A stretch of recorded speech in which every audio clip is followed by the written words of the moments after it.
Welcome back to the 125th episode of the Daily Flip podcast. I'm your host, Alex, and today we're going to be flipping through some of the top stories, including how the left breeds chaos because they hate order, an interesting article talking about Joe Biden and the fight that he's going to have to face in Michigan against people who don't necessarily like his Israel policy, and Iran's claims to Antarctica. Nice little fun article. And we'll end today with our daily delight, a story meant to leave you feeling positive, ready to take on the day. Now, that's enough rambling from me. Let's jump in to our daily debate. So, have any of you read 12 Rules for Life? Because, there was a hubbub about it. I definitely grabbed the book. I didn't read it initially, and then I came back around to it. And whether or not you agree with all the stuff that Jordan says in there, I think his analysis of chaos versus order is very, very important. And I think that our generation is having a lot of conversations around this, not because of his book specifically, even though it has some cultural influence, no doubt about that.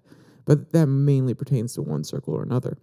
But the conversation of chaos versus order is most definitely something that our generation is dealing with no matter what.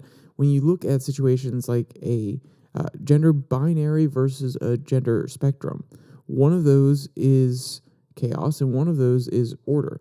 And I'm not trying to put my values out there and say, one is better than the other.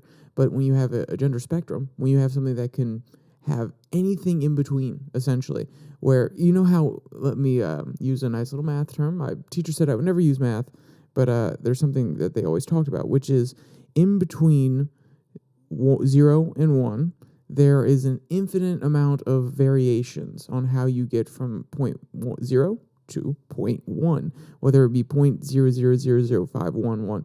So you see where I'm getting at here. When you open up a spectrum, there are so many variations, there are so many alternatives, there can be new identities that we hadn't fully thought of before on the gender spectrum, and they just keep going and going and going. And this is an agent of chaos. It's unpredictability, because guess what? Tomorrow someone can identify as something that nobody else has identified as before.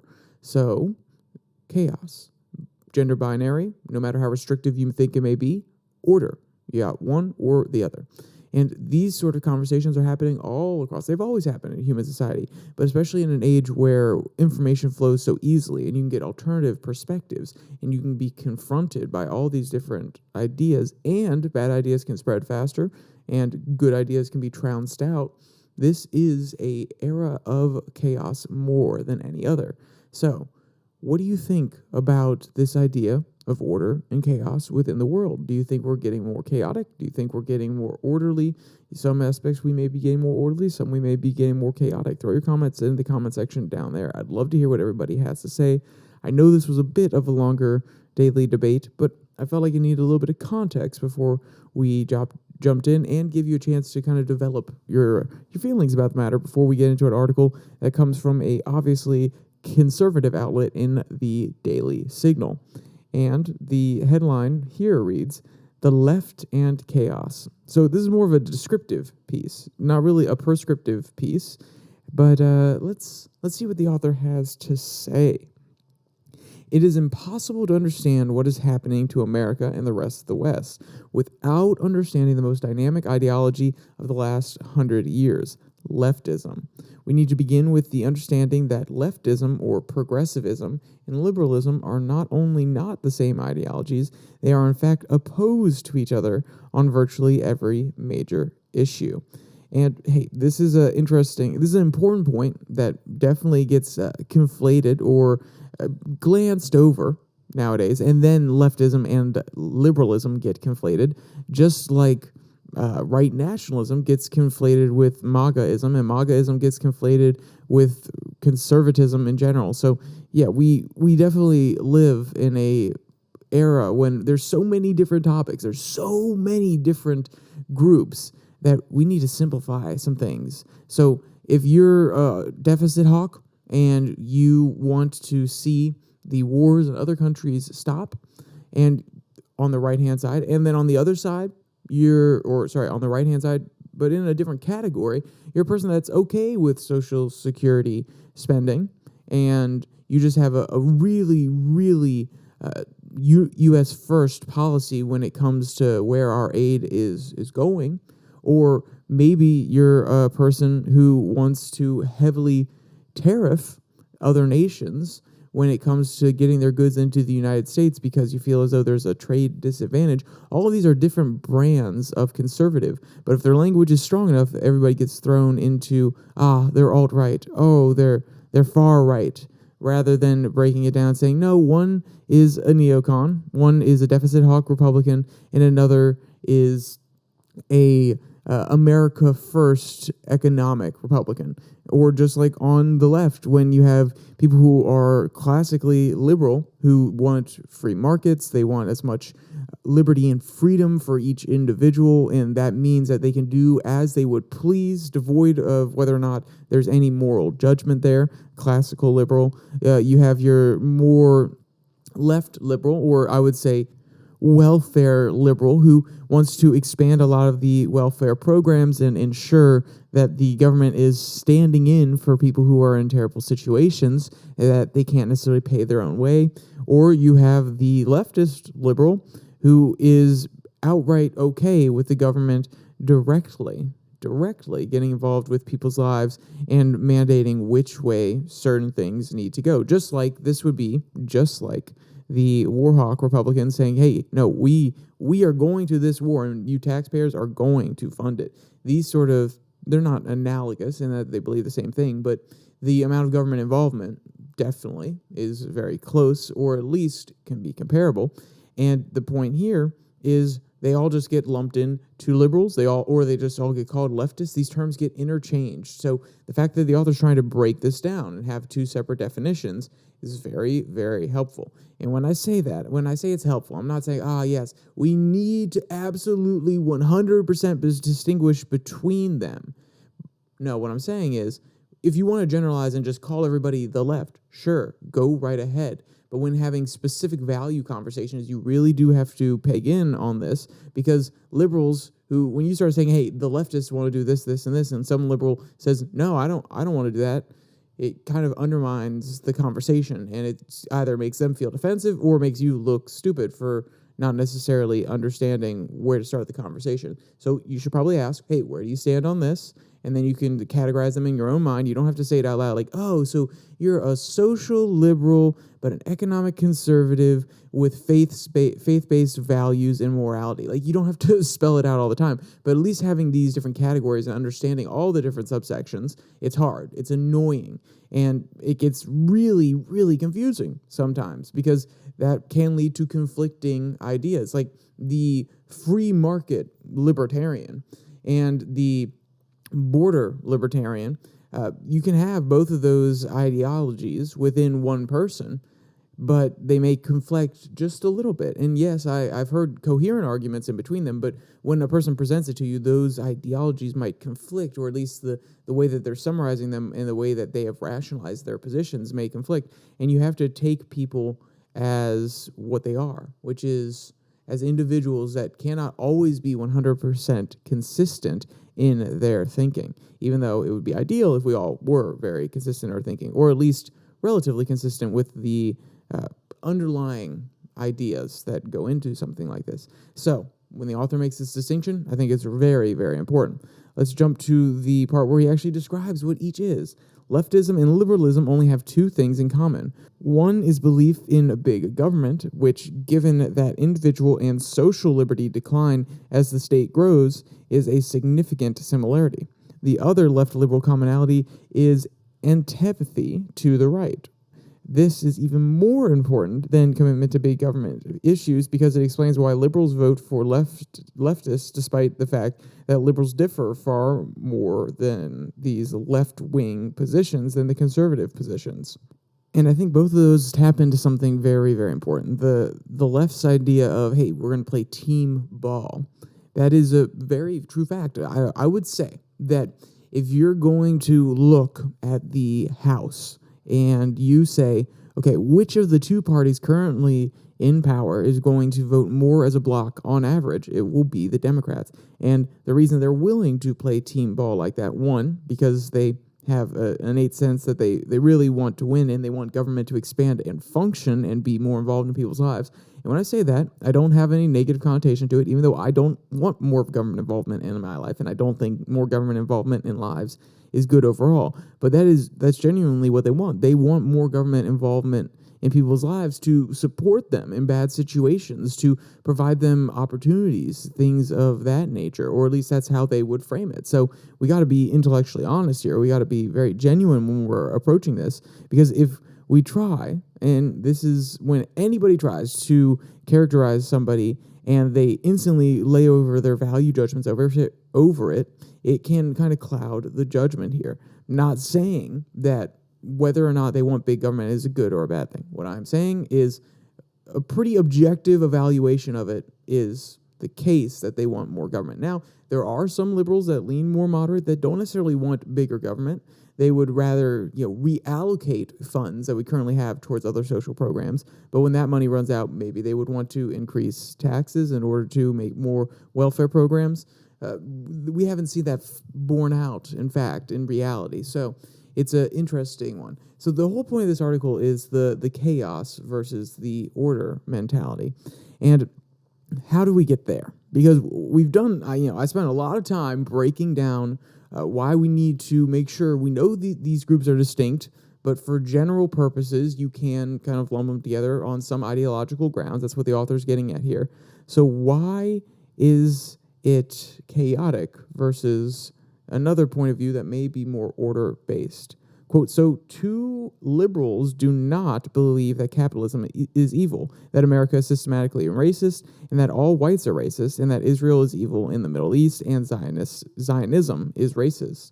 So then, given that those leftist positions are destructive as they are absurd, how are we to explain leftism? This question has preoccupied me most of my adult life. I'm honestly going to skip this part because he just talks about his history.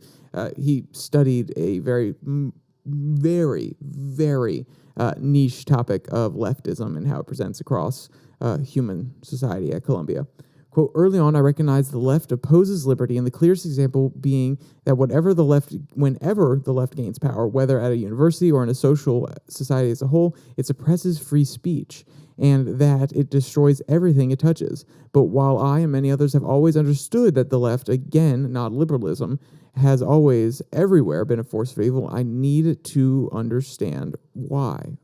How can people believe that men can give birth, that a country which has more than 4 million black people that have immigrated, in which twice elected a black president is systematically racist, that the fairest country in the Middle East, one in which millions of Arabs live as equal citizens, is the villain, while its barbaric enemies are worthy of supporting. So Israel-Hamas debate is what he's talking about there. The fact that we have in law lots of protections against discrimination based on race, so on and so forth. So he's looking at the circumstances like, well, okay, how can they come to these conclusions? And also, how can they come to these conclusions that are inherently going to fracture the population?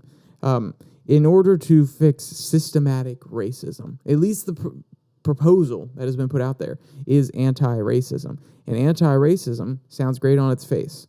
But what happens? In most situations, it's creating black-only spaces so they can have dialogue with one another. Sounds like a very worthy cause.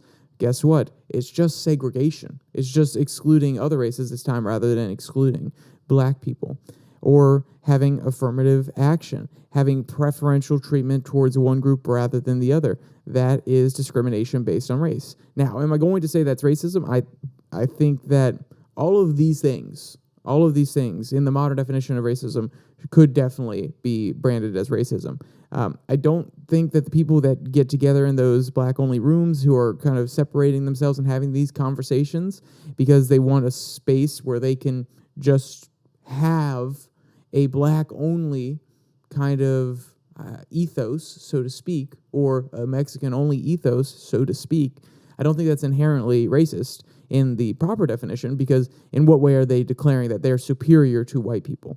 I think it is discrimination based on race, but that doesn't equal racism. And I think we also need to have that conversation nowadays, but that is a topic for another day, because definitions shift all the time, and that is one that I have a hard time actually shifting on, because racism has a very specific meaning, and it has for quite some time.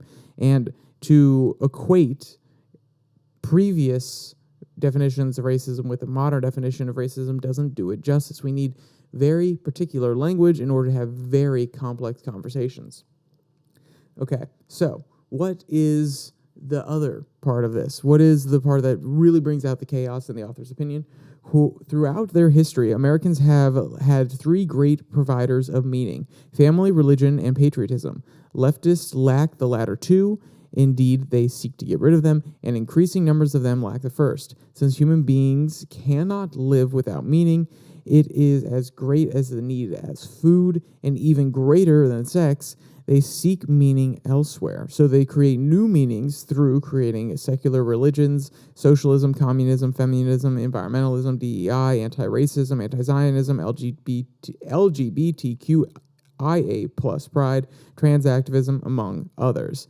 So this is an interesting point that he's getting at. And I think, honestly, he makes it seem as though they are purposely doing this, and I think it's more of a byproduct that comes from their mentality that the traditional bounds, the traditional structures that give people meaning have been used to channel people's energies in the past. They have been altered. They've been looked at. They said, okay, hey, no, we don't want these anymore. And therefore, because they're trying to move in a different direction, they're trying to progress beyond those things, they are inherently destroying the previous order for something new. But in order to build something new, it's a chaotic process. It's going to be frantic until these systems come into place. And that is why they are more in favor of, or their actions cause more chaos than order. And actually, I think this makes sense, and I wouldn't even disagree. I think the progressives want to strive to a different order, and they do want to strive towards order in the end. But in order to get there, they have to overthrow the current order, or at least alter the current order, which inherently is going to breed chaos. Yeah, I think this is actually very consistent, and I think even some people that are real leftists or progressives would 100% agree with the summarization here that I've come to at the end. That yes, they're striving for a higher order, but they understand that breaking down something that is an order structure, an order system now, is necessary to get there. And that's what the political battle between left and right is, or progressives and real conservatives is. Conservatives pull back and say, whoa, hey, you're pushing us way too fast into the future.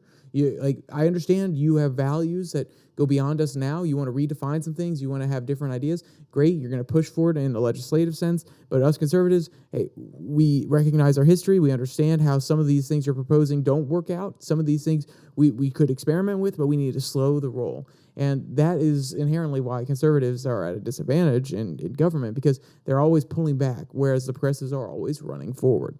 So I think a lot of people would actually, though the author makes it sound really, I don't want to say, how I read it at first was like, oh, the leftists cause chaos. I think it was more of a genuine attempt. It wasn't just a hit piece, so to speak. And I think if progressive people listen to the way that I described it, they may actually understand a little bit more where the author is coming from. So speaking about progressive people and Joe Biden, the next president, he is facing a little bit of a issue in Michigan with some of his progressive voters. This next article comes from Truthout. Michigan campaign to vote uncommitted grows as Biden continues Israel support. So we've heard about this for quite some time. And on the left in general, there are lots of people who don't actually support Israel. They support Hamas, or at least they are outright protesting against Israel to ensure that people in Hamas don't die unnecessarily, so on and so forth.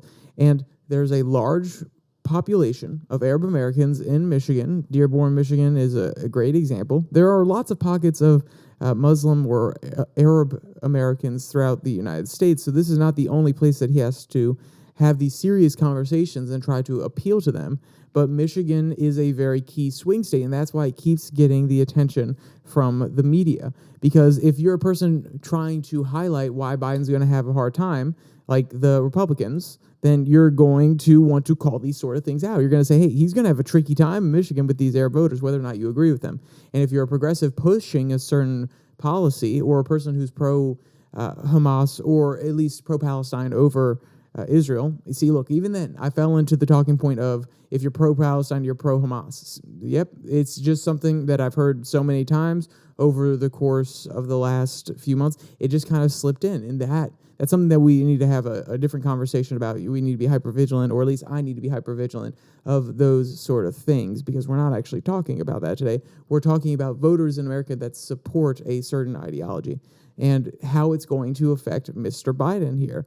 And if you're a progressive who really does believe that there needs to be a ceasefire, you're also going to tout this issue and say, hey, look, Mr. Biden, you're going to face some issues here. You need to pay attention to this. You need to give it some time. You need to come to our side of the aisle so that you can get these key voters, and you can possibly win Michigan so you can become president again. Because we know your ego, just like the ego of Trump, is going to keep you going in trying to get to the presidency, even though both of them should probably reevaluate.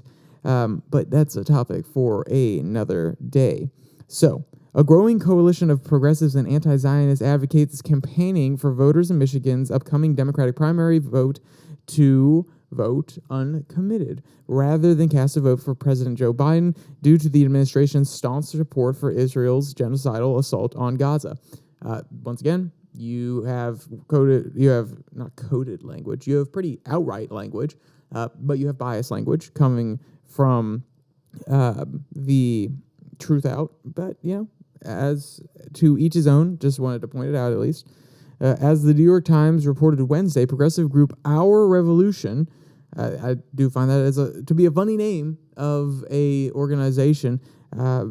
Just don't do anything too revolutionary, because then somebody's going to sue you and be like, it's literally called Our Revolution. You're trying to revolt against something, and if they do it against America as a whole, it may be an issue. Quote, is beginning an email, text banking, and phone banking campaign to convince voters to cast a protest vote to put more pressure on Biden to change course on his administration's Gaza policy. Our Revolution sent emails promoting the effort to 87,000 Michigan members on Wednesday, with the message signed by former House Rep. Andy Levin. So yes, you can see here there is a concerted effort, and 87,000 Michigan members saying, hey, no, we want a ceasefire. That's no small number. That is a big deal. And let's be clear, it probably wouldn't be the biggest deal in the world in the primary, but when it comes to a general, there are way tighter margins than that in a lot of general elections in the past. And now Michigan hasn't always been that close, to be honest, but imagine an 87,000 person shift, or even that they vote for RFK, which they wouldn't, because if they're really pro-Palestine and not pro-Israel, then they definitely wouldn't vote for RFK. But just imagine there's another third-party candidate. It doesn't matter where their votes are really channeled. They're still not voting for Biden. That's a huge swing away from Biden. And if there are other third-party candidates, like an RFK, who are also pulling votes away from him and Trump, that can make a big difference in a state like Michigan. So you can see that this public pressure campaign is definitely something the Biden administration is like throwing off. Now, I think there is a little bit of arrogance on the Democratic and Biden side, where they say, oh yeah, okay, they're showing their dissatisfaction now, but at the end of the day, people don't want Trump. At the end of the day, they're going to vote Democrat. So we should just, keep the course, and they eventually, on the day of, when everything is really tight, when the pressure is on, they're going to say, I guess I have to vote for Biden. There's no official documents saying that that's the case, but I think that that's enough of a historic trend in most elections that the numbers of independents in polling go down, or the people willing to vote third party go down as we get extremely close to the actual election day. So I think there's historic basis for it, and there's enough of it that the thinking within the team at the White House could be like, yeah, okay, well, we don't actually have to worry about this so much. But it's something that may come and bite him in the butt. Quote, the group has an email list of 128,000 voters and reminds Democrats on its website that Donald Trump won Michigan in 2016 by a margin of 10,000 votes. Look at that. We just talked about this. Uncommitted Michigan Democrats opposed Biden's policy in Gaza can demonstrate that we hold his margin of victory for re-election, the group said. So the question here is he going to do just enough where he's still going to support Israel, but he's going to do just enough to sway these people over so he can get their votes and then either do nothing about it or, he does do some small things, but it's not exactly the ceasefire that they want. I think that is the most likely.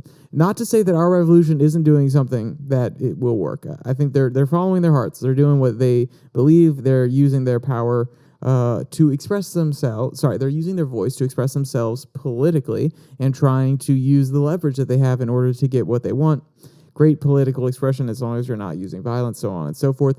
But I do believe that enough people will be peeled off by Biden's small efforts in order to handle this, because there's no way that this is part of his demographic now, and it's not just in Michigan, like I said earlier. So there's no way that he won't do something else in order to possibly get a talking point about it. And I think it'll be just enough to peel away the people who are, okay, hey, he did do something. He's doing his incremental process. He's slowly building towards something better, and he's the most likely to actually address it versus Trump, so we're going to vote for him. I think that's the reality on the ground. But I do think a very large protest vote during the primary, at least, would say a lot. Because let's be clear, Biden's going to win that primary no matter what because of how the DNC has everything structured. Dean Phillips definitely not going to win this one. Marianne Williamson not going to win this one. RFK is in the independent camp now.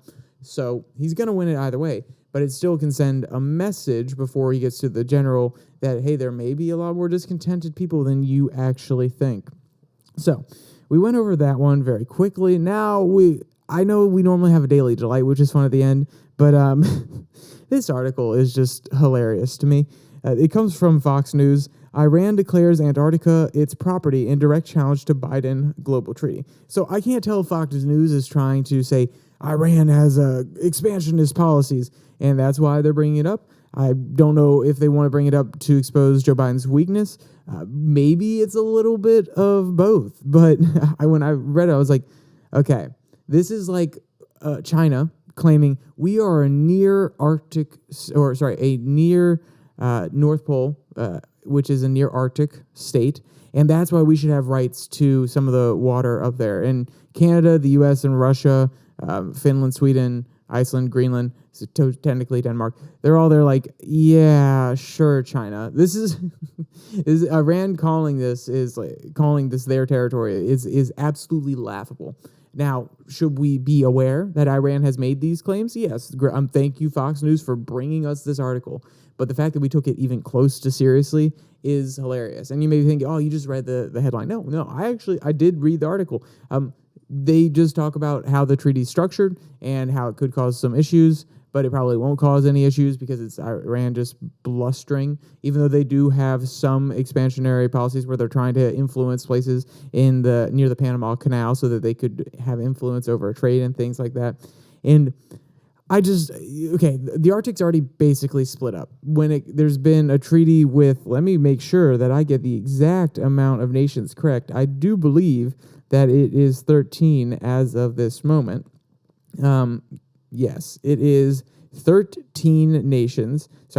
signatory nations that have a treaty that kind of divvy up certain locations on the Arctic. And I'll be honest, if Iran wanted to argue, well, hey, all these states, they don't necessarily have any area close to the Antarctic. I mean, one of them is Finland. So Norway.